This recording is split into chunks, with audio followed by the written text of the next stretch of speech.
రామరాజు ఇంట్లో ఉన్న వాళ్ళందరూ కలిసి చందు నిశ్చితార్థం కోసం బయలుదేరి బయటకు వస్తూ ఉంటారు. ఇంతలో అక్కడ ఉన్న రామరాజు ధీరజ్ రావటం చూసి ఆ అమ్మాయి ఒక్కరిదాయే రావడానికి వీలు ఉంది, వీడు రావడానికి వీలు లేదు అని చెప్పేసి అయితే అంటూ ఉంటాడు. ఆ మాటలు వినగానే ఇంట్లో ఉన్న వాళ్ళందరూ అయితే ఒక్కసారిగా షాక్ అయిపోయి రామరాజు వైపు చూస్తూ ఉండిపోతారు. ఇంతలో అక్కడ ఉన్న రామరాజు మాత్రం అవును, నేను చెప్పేది నిజమే, వాడు రావడానికి, నా పెద్ద కొడుకు నిశ్చితార్థానికి వాడు రావడానికి నేను ఒప్పుకోను అని చెప్పేసి అయితే అంటూ ఉంటాడు. ఆ మాటలు వినగానే అక్కడ ఉన్న ఒక్కసారిగా ప్రేమ అయితే చాలా బాధపడుతూ ధీరజ్ వైపు అలా చూస్తూ ఉండిపోతుంది. ఇంతలో అక్కడ ఉన్న వేదవతి అయితే ఏమంటున్నారు మీరు అని చెప్పేసి అయితే అంటూ ఉంటుంది.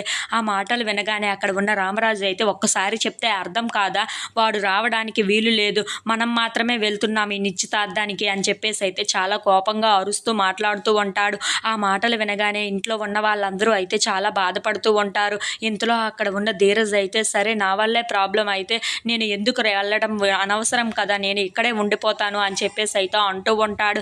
ఆ మాటలు వినగానే అక్కడ ఉన్న వాళ్ళందరూ అయితే చాలా బాధపడుతూ ఉంటారు. ఇంతలో అక్కడ ఉన్న రామరాజు మాత్రం చాలా మంచిది అని చెప్పేసి అయితే అంటూ ఉంటాడు. ఇంతలో అక్కడ ఉన్న ధీరజ్ మాత్రం ఇంట్లోపలికి వెళ్ళిపోతూ ఉంటాడు. మిగిలిన వాళ్ళందరూ అయితే గుడికి వెళ్తూ ఉంటారు. అక్కడ గుడి దగ్గర నిలబడి అల్లి వాళ్ళ అమ్మకి ఫోన్ చేస్తూ ఉంటాడు. ఏంటమ్మా, మేము గుడి దగ్గరికి వచ్చేసాం, ఫంక్షన్ హాల్ ఎక్కడా అని చెప్పేసి అయితే ఫోన్ చేస్తూ ఉంటాడు. ఆ మాటలు వినగానే అక్కడ ఉన్న వల్లి వాళ్ళ అమ్మ మాత్రం అన్నయ్య గారు మీరు అక్కడే ఉండండి, గుడి లోపలికి అలా నేరుగా రండి అని చెప్పేసి అయితే అంటూ ఉంటుంది.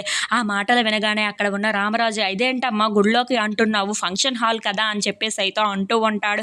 ఇంతలో అక్కడ ఉన్న వాళ్ళ అమ్మ మాత్రం రండి లోపలికి రండి, ఆ తర్వాత మీకే తెలుస్తుంది అని చెప్పేసి అయితే అంటూ ఉంటుంది. ఇంతలో రామరాజు ఫ్యామిలీ మొత్తం లోపలికి వచ్చి ఆ డెకరేషన్ అంతా చూసి ఒక్కసారిగా షాక్ అయిపోతూ ఉంటారు. ఏంటి ఇక్కడ ఇంత డెకరేషన్ చేసి ఉంచారు, ఫంక్షన్ హాల్ అని చెప్పారు అని చెప్పేసి అయితే షాక్ అయిపోతూ అక్కడ ఉన్నదంతా చూస్తూ ఉంటారు. ఇంతలో అక్కడ ఉన్న రామరాజు మాత్రం అదేంటమ్మా ఫంక్షన్ హాల్లో అనుకున్నాం కదా, ఇప్పుడేంటి ఇక్కడ ఇలా ఉంది అని చెప్పేసి అయితే అడుగుతూ ఉంటాడు. ఆ మాటలు వినగానే అక్కడ ఉన్న వల్లి వాళ్ళ అమ్మ మాత్రం ఇక్కడే నిశ్చితార్థం జరుపుకోబోతున్నాం అని చెప్పేసి అయితే అంటూ ఉంటుంది. ఆ మాటలు వినగానే అక్కడ ఉన్న వాళ్ళు ఒక్కసారిగా షాక్ అయిపోతూ అక్కడ ఉన్న వాళ్ళ ఫ్యామిలీని చూస్తూ ఉండిపోతారు.